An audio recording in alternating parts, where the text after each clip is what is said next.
그리고 청약가점 단숨에 32점이 올라가는 빌라가 재개발된다라고 하면은 가치가 높은 두 주택을 보유하는 것으로 해당될 수 있기 때문에 자, 지금 이런 효과로 인해서 이제 재개발 가능성 지역들에 대한 빌라 수요가 꾸준히 늘어나고 있습니다.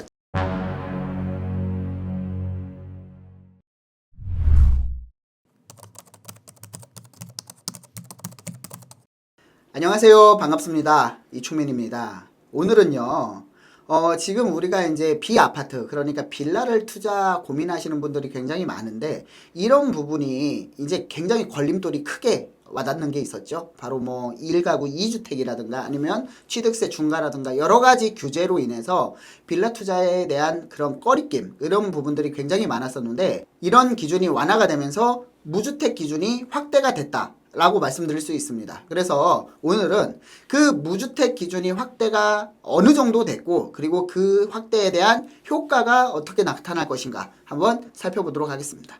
대부분 빌라를 가지고 있는 상황에서 청약을 하려면 유주택자로 인정이 돼가지고 청약가점제에서 굉장히 낮은 점수, 무주택 기간이 없기 때문에 굉장히 낮은 점수로 이런 불이익을 굉장히 많이 당했었습니다. 하지만 이런 기준을 무주택으로 인정을 함으로써 무주택 기간이 길어지니까 당연히 청약에서 가점이 높아지고, 가점이 높아지니까 핵심 지역들에 대한 청약할 수 있는 그런 범위가 넓어졌다라고 말씀드릴 수 있고요. 그래서 대부분 뭐 30대나 40대들이 아파트를 못 가니까 처음에 이제 그 사다리, 주거 사다리 역할로 빌라 다세대 주택에 거주를 하는 경우가 많았는데, 이때 당시에 이제 청약 가점제 때문에, 청약제도 때문에 이런 부분들이 매입을 하는 데 있어서 굉장히 큰 걸림돌이었습니다. 그렇기 때문에 30대나 40대의 무주택 기간이 너무 짧기 때문에, 아니면은 가점이 너무 낮기 때문에 이런 핵심 지역들은 50대 이상의 전유물이다. 청약 가점이 그렇게 높은 뭐 60점 이상인, 70점 이상인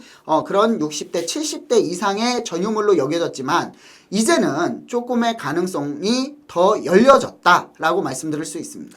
자, 그래서 우리가 뭐 빌라를 가지고 있다라고 하면 굉장히 고급 빌라, 뭐 유명 연예인들이 사는 뭐 구리에 있는 빌라 단지, 고급 빌라 단지, 뭐 이런 부분들도 무주택 인정 기준에 포함이 되느냐? 아, 절대 아니겠죠. 어떻게 뭐 30억, 40억, 50억, 100억짜리가 뭐 무주택으로 기준이 되겠습니까? 그러니까 무주택 인정 기준으로 하는 것은, 우리가 아파트를 가고 싶지만 돈이 부족해서 나는 아파트 가기 전에 주거 사다리 역할을 하는 빌라에 살다가 갈 거야 라고 할 정도의 빌라, 그런 기준이라고 보시면 됩니다. 그래서 이 기준이 굉장히 명확하게 나와 있고요. 이 기준이 충족이 돼야 된다라고 볼 수 있습니다. 자, 여기서 보시면요. 무주택자 인정 기준을 보면은 수도권 소재 지역, 원래 기본적으로 그 전에 기존에는 수도권 소재 면적 60제곱미터 이하, 공시가격이 1억, 그 다음에 수도권은요 1억 6천만 원 이하면 비아파트, 이하인 비아파트를 이제 무주택 인정 기준으로 삼았지만, 사실 공시가격 1억 6천, 수도권에 이 서울 같은 경우에는요 사람이 살만한 투룸이라든가 쓰리룸이라든가 전용 면적이 평으로 말씀드리겠습니다. 편하게 뭐 한 12평에서 20평 사이, 공시지가 1억 6천 이하짜리가 어디 있습니까? 말도 안 되는 거죠. 그래서 대폭 완화를 했죠. 자, 무주택자 인정 기준을 1월 18일부터 시행을 하고 있습니다. 이 기준을 85제곱미터 이하의 공시가격, 수도권은 5억 이하, 지방은 3억 이하로인 비아파트인 경우는 무주택으로 인정을 하겠다. 자, 이게 굉장히 큰 범위라고 볼 수 있는데, 아까 말씀드렸죠. 공시가격 수도권에 5억이면 서울에 5억의 공시가격이면 시세로 따지면은 약 한 8억에서 9억 사이까지도 볼 수 있습니다. 왜냐하면 아직까지 이제 그 공시지가 현실화 작업이 아직 안 되다 보니까 그 공시지가와 이제 그 현 시세에 대한 괴리가 조금 많이 있다라고 볼 수 있는데, 공시지가 5억이면은 시세에 대해서 8억에서 9억 사이 정도는 충분히 무주택으로 인정받을 수 있다. 그러면은요, 서울에 있는 웬만한 지역들 빌라 있죠? 비아파트는 거의 다 해당이 된다라고 말씀드릴 수 있습니다. 그래서 비아파트의 범위는요, 자, 다세대 주택, 다가구 또는 연립주택, 단독주택이라든가 아니면 도시형 생활주택, 이런 것들을 빌라로 통칭하는 주택들, 그리고 공시가격 5억은 아까 말씀드렸듯이 대부분의 서울 빌라는 거의 다 고급 빌라 빼고는 해당이 될 것이다 라고 말씀드릴 수 있습니다. 자, 그래서 이제 어느 정도의 이제 피부에 와닿는 게 어느 정도 효과가 있을지를 한번 살펴보면은요. 청약대 무주택자는 생애 최초 및 신혼부부 특공도 가능합니다. 그러니까 신혼부부가 내가 빌라를 가지고 거기에 살고 있는데 이게 5억 이하기 때문에 어떻게 되느냐? 공시지가 5억 이하기 때문에 제가 신혼부부 특공을 넣을 수 있어요. 엄청난 혜택입니다. 이거는 엄청 큰 혜택이고요. 굉장히 크게 발전할 수 있는 이 주택시장이 발전할 수 있다라고 볼 수 있고요. 그리고 청약가점 단숨에 32점이 올라가는 이런 효과를 볼 수 있습니다. 그래서 빌라 보유기간 모두 무주택 기간으로 인정을 한다. 이게 굉장히 중요한데 내가 이 빌라를 사가지고 5년 동안 가지고 있으면 어떻게 됩니까? 무주택이 아니죠. 유주택입니다.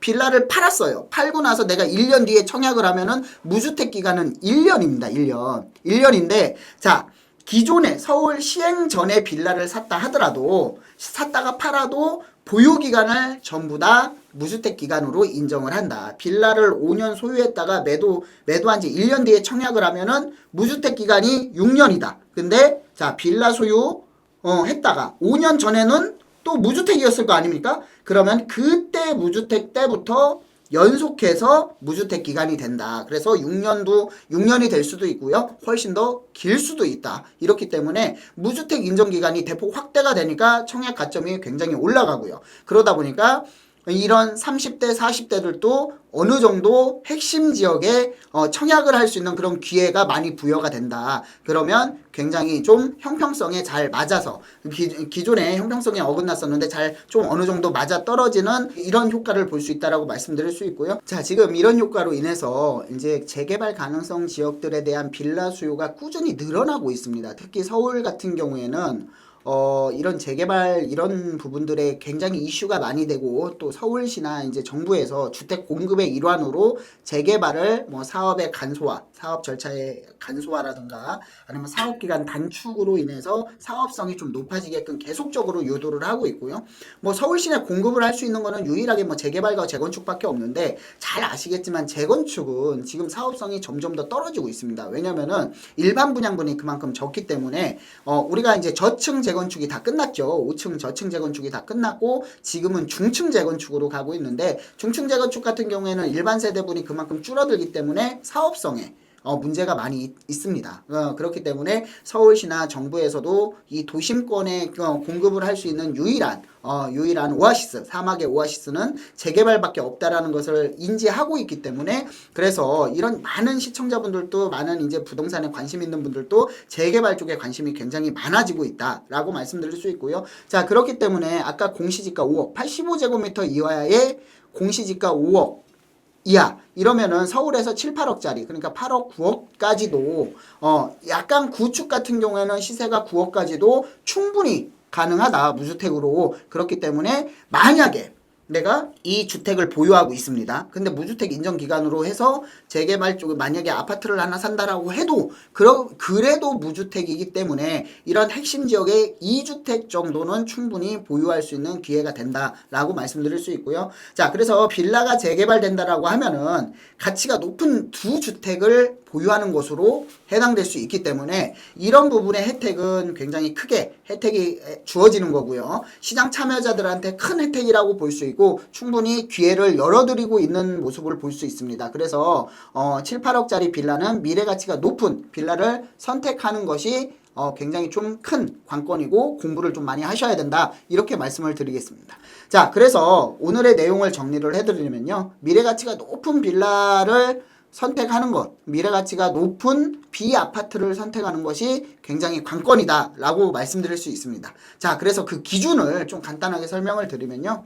뭐 누구나 다 역세권 살고 싶어 하죠. 특히 역세권 살고 싶어 하기 때문에 역세권 시프트 개발이다, 역세권 개발이다 이런 부분들이 용적률 인센티브를 줘가면서도 굉장히 역세권 개발에 열을 올리고 있는 겁니다. 당연히 입지가 최우선적으로 중요하겠죠. 그래서 교통이라든가 생활 편의시설 뭐 이런 개발 여러 가지 요건들을 좀 갖춰져 있는 지역들 이런 지역들이 앞으로 미래 가치가 좀 높을 것으로 보고 있고요. 자, 그리고 빌라는 사실 끝까지 내가 평생 거주하려고 하시는 분들 물론 있습니다. 옛날에 한 2000년대 초반 아니면 90년대 후반에 집을 사셔가지고 거기서 이제 오손도손 가족과 다 같이 이제 같이 살고 그 다음에 자녀들이 출가까지 하는데 굳이 아파트로 내가 재개발돼서 아파트를 뭐 들어가냐 추가 부담금 내면서 이렇게 하시는 분들이 굉장히 많이 있지만 하지만 이 재개발의 이제 빌라에 대한 이런 수요 신규로 유입되는 수요들은 대부분 이제 재개발 투자라든가 이런 부분을 보고 오기 때문에 자 재개발 가능성 여부가 굉장히 중요하겠죠. 이런 부분들 도시정비구역 지정 여부라든가 대지 지분이라든가 노후도라든가 이런 부분들을 좀 전문가와 많이 좀 상담을 해보시고 좀 이렇게 추천을 받으시는 것도 하나의 방법이라고 말씀드릴 수 있습니다. 그리고 시세 및 거래량 분석 같은 거 요즘에 이런 데이터들이 굉장히 많이 나와 있습니다. 이렇게 어플 같은 것들 다운 받아가지고 이런 부분들을 좀 평가를 해본다라고 하면은 자 제가 답답해서 말씀을 항상 드리는 부분이 있습니다. 빌라는 시세가 깜깜이다라고 해가지고 빌라 피해자들이 항상 얘기하는 게 빌라가 잘못됐다 이렇게 말씀들 하시는데 빌라 시세요. 발품 팔면 다 나옵니다. 부동산 5군데만 들려서 평균값을 딱 매겨버리면은 이 빌라는 비싸다, 이 빌라는 싸다 이런 금액을 분명히 다 제대로 나올 수 있습니다. 평가를 할 수 있습니다. 하지만 내가 한 군데를 들렸다던가 아니면은 내가 인맥으로 이렇게 아는 분 소개로 했다던가 이러면서 문제가 되는 것이죠. 분명히 노력을 하면 그 시세를 파악할 수 있고 그 시세를 파악해서 판단을 할 수 있는데 굉장히 유리한 고지에 설 수 있는데도 불구하고 그거를 좀 노력을 안 하시는 부분들이 굉장히 많다. 그래서 이 부분들은 만약에 내가 너무 어렵다라고 하면은 부동산 몇 군데 들려오시던가 전문가 몇 명 찾아가면은 분명히 나옵니다. 이런 부분들 분명히 나오고요. 그리고 전문가 상담 이런 부분들은 당연한 부분들이기 때문에 자 그래서 지금까지 무주택 기준이 확대가 되고 무주택 인정 비율이 어느 정도 되는지 이 부분에 대해서 살펴봤습니다. 이 부분에 대해서는 부동산에 관심 있으신 분들은 굉장히 중요한 포인트라고 말씀드릴 수 있고요. 자, 이게 시행이 됨으로써 거래량이 조금 더 지금 굉장히 저조한 거래량이긴 합니다. 시국도 그렇고 트럼프 2.0 시대 여러 가지 상황 속에서 굉장히 좀 어려움이 있긴 하지만 이런 부분들이 조금 미래 가치를 조금 더 일찍 선점한다라고 하면은 이 시장에 긍정적인 반응이 올 것이다. 이렇게 말씀드리고 오늘은 마무리를 하겠습니다. 감사합니다. 시청하시고 부동산 쪽에서 뭐든지 좋습니다. 그래서 궁금하신 부분이 있으면 댓글로 남겨주시면은 현실적으로 컨텐츠를 만들어 가지고 한번 촬영하는 그런 시간을 계속 갖도록 하겠습니다. 오늘은 여기서 마무리하겠습니다. 감사합니다.